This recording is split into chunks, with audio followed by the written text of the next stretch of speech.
Olá, estamos começando mais um Recorte Jurídico. Melhor falando, o primeiro episódio da temporada de 2026.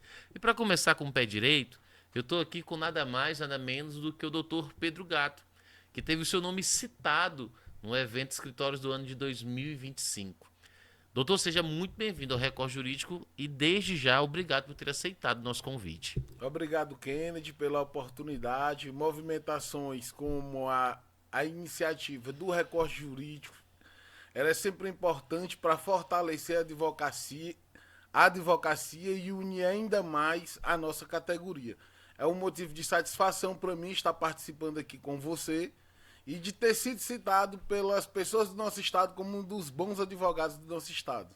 Excelente. Doutor Pedro Gato, que tem um trabalho bem forte aí em algumas searas específicas que a gente vai já comentar aqui durante o episódio. Mas eu fico feliz em ter e ver o seu nome ter sido citado em 2025 nessa pesquisa, porque eu tenho uma oportunidade de acompanhar o seu trabalho, eu sei o quanto que é um trabalho sério, um trabalho árduo ali do dia a dia.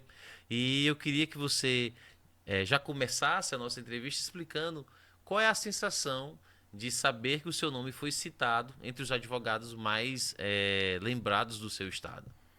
E Kennedy, a sensação que a gente tem é de tranquilidade e de certeza do que a gente fez na nossa trajetória deu certo.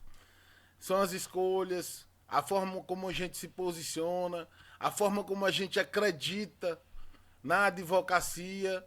E isso é o retrato de tudo que nós conseguimos fazer ao longo dos anos como advogado. Excelente.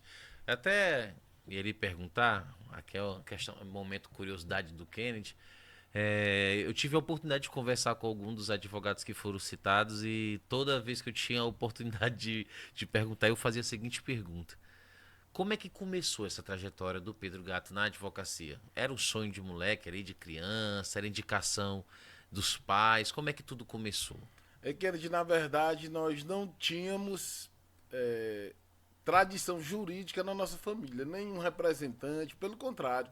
A gente é de origem de família humilde Uhum. e para iniciar na advocacia a gente teve que superar primeiras mentiras que tem a respeito da categoria, de que a advocacia está saturada, de que não existe mercado para quem inicia do zero, que você só consegue melhorar a sua vida se passar em um concurso público e que as pessoas colocam como uma coisa impossível de você iniciar. E isso assusta quem está ainda na academia e assusta quem acabou de se formar, está com sua carteira e sonha melhorar de vida e construir uma carreira. A primeira coisa que você tem que fazer é superar essas mentiras que são contadas pela Uhum. população e, e acreditar. E eu coloco três pilares que foram fundamentais para o nosso início: vontade, coragem e confiança. E todos os jovens advogados e estudantes que acreditarem no potencial da advocacia, eles vão conseguir prosperar. Porque a advocacia foi, é e continuará sendo uma das profissões mais importantes do nosso país. Excelente. O doutor, ele sempre atuou na capital ou teve a sua origem no interior do estado? A gente iniciou aqui na capital com um nome até conhecido aqui do nosso estado, que é o jornalista Marcos Teixeira, que se formou juntamente com a gente Uhum. na advocacia, e outro companheiro nosso que foi convocado para a Polícia Rodoviária Federal. A gente idealizou o escritório, iniciou aqui na Joaquim Ribeiro e depois migramos para outros municípios do interior do estado. Hoje a sua atuação, ela é em qual nicho? O nicho que eu gosto, que eu amo, que eu sou bom, é o criminal. Mas o escritório, à medida que ele foi crescendo, a gente foi colocando outros nichos como nichos principais do nosso escritório. A gente atua no previdenciário, a gente atua na regularização fundiária, a gente atua no cível, família, a gente tem advogado com todas as especialidades do nosso escritório hoje. Excelente. Você até citou no começo da nossa entrevista que as pessoas elas tendem muito a acreditar naquela crença do o mercado está muito saturado, quem está começando do zero não tem oportunidade. Se você pudesse dar um conselho hoje para um jovem que acabou de se formar, que sonha em viver da advocacia, qual conselho você daria? Olha, os primeiros passos que você deve fazer é esse para chegar nisso e o que, que o advogado não deve fazer? A advocacia, como eu lhe falei anteriormente, ela para mim é um tripé. Foi o que me ajudou e fez com que eu chegasse onde eu estou hoje. Vontade, para você começar a se desenvolver, fazer o beabá, o básico. Coragem, é você se posicionar quando todo mundo está dizendo que não vai dar certo. E confiança, que é para você passar valor e obter a credibilidade daquele cliente que te contrata. E por último, o resultado. Mas para o que está iniciando, eu diria para ele o seguinte: bora começar do básico. Começa a se vestir como advogado, começa a falar como advogado, começa a se posicionar como advogado. Que todas as pessoas que estão no seu ciclo vão começar a lhe reconhecer como advogado. E esse exercício você pode começar ainda na academia. Excelente. E à medida que o povo for te reconhecendo, as portas vão abrindo, você vai ganhando coragem e confiança para se posicionar e logo o resultado vem. Excelente.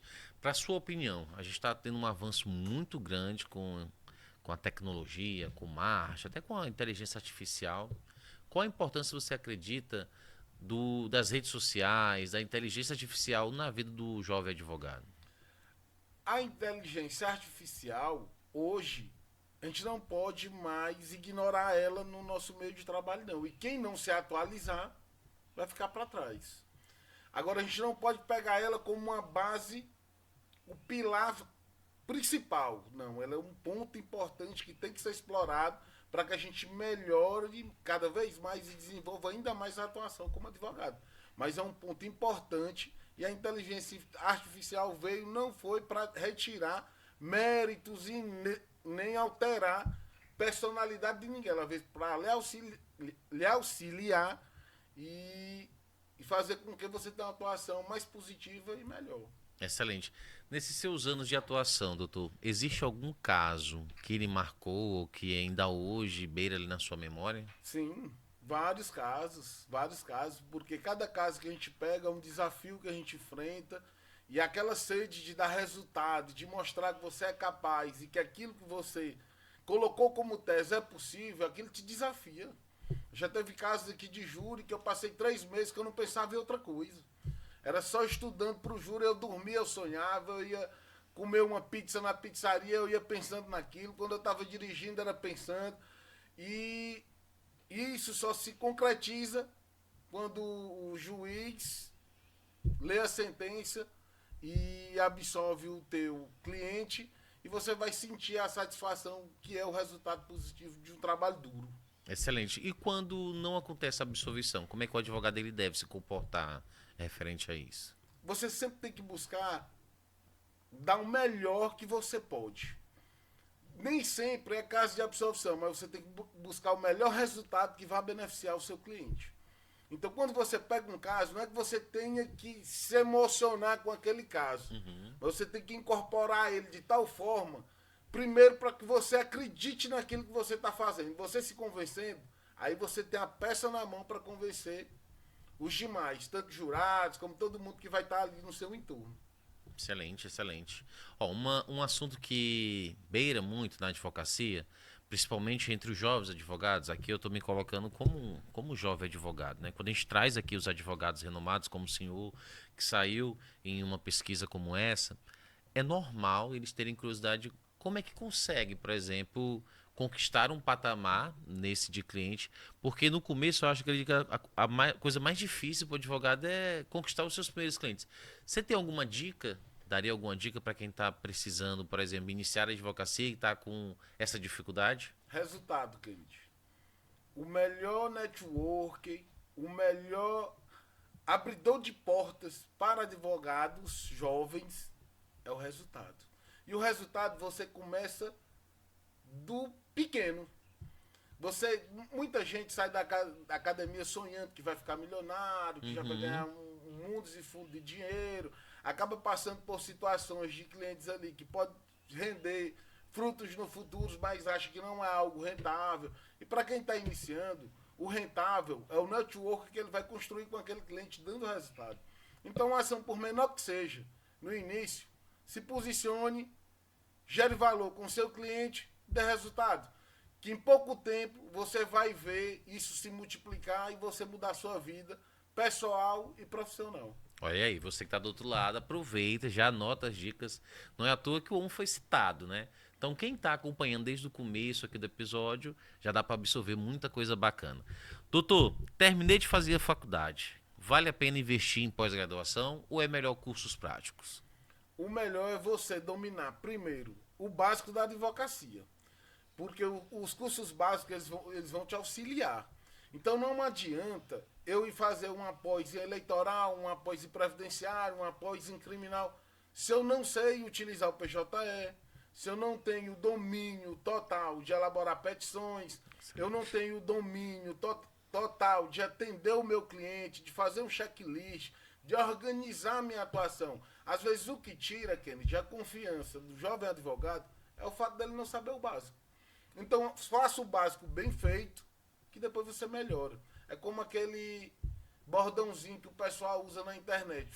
Primeiro você começa, depois você melhora. Domine o básico, que aí depois você vai estar preparado para se especializar em criminal. E isso você vai amadurecer com o tempo de prática que você vai ter. Você saiu da academia, você não sabe nem o que é que você vai fazer ainda direito. E vai vir cliente de todas as áreas. Vai vir cliente de família, com ações cíveis, previdenciário, criminal. E à medida que a tua demanda ela for aumentando, aí tu vai decidindo qual nicho você vai se especializar. Mas no início domina o básico, corresponda lá à expectativa do teu cliente e logo a coisa começa a fluir e o resultado vem. Bacana. Eu não poderia encerrar nossa entrevista sem lhe fazer a seguinte pergunta.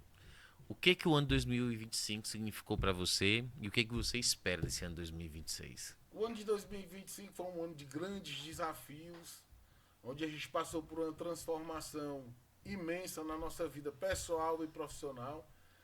Agradeço a Deus porque foi um ano de muito crescimento. E para 2026 eu quero que a gente continue nesse mesmo processo de evolução, se tornando uma pessoa melhor, um profissional melhor, e isso tudo somado é o que gera valor e traz resultado na vida e na advocacia. Bacana, bacana, bacana.